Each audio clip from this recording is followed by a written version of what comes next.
il ne s'agit pas d'un tableau qui décrirait une personne qui serait d'une certaine façon le commanditaire du tableau, ou que connaîtrait le commanditaire du tableau, ou qui évoquerait une scène quelle qu'elle soit. Le titre du tableau, c'est « Modèle au repos ». Et donc c'est cette idée qu'entre les séances de pose, les modèles masculins ou féminins se reposent en attendant de reprendre la pose. Et probablement un des plus beaux nus de l'époque a été réalisé donc par ce personnage qui s'appelle Christopher Wilhelm Christoph Guillaume Eckersberg.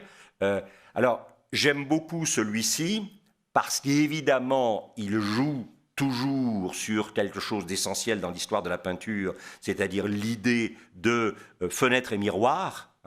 Et vous avez cette idée qu'au fond,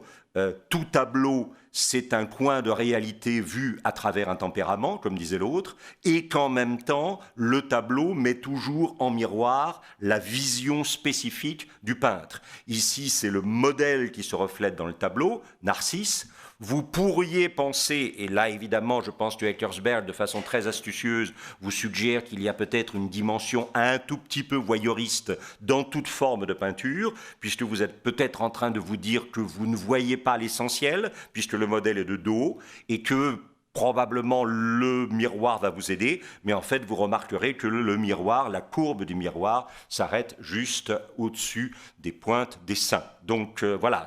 je pense qu'il y a là quelque chose de très intelligent de la part d'Eckersberg sur l'idée qu'il ne peut pas y avoir de peinture sérieuse s'il n'y a pas une formation sérieuse qui comporte le nu académique sur modèle vivant, et que, en personnage extrêmement intelligent, il a bien compris cette dimension à la fois fenêtre, ouverture sur le réel, miroir, mise en miroir du créateur, et en même temps cette idée que la peinture, c'est à la fois quelque chose d'esthétique, mais ça peut être aussi quelque chose de voyeuriste. Je pense que, si vous voulez, ceci a probablement dans la peinture danoise, on y reviendra dans quelques instants, la même dimension peut-être de scandale que l'origine du monde de Courbet.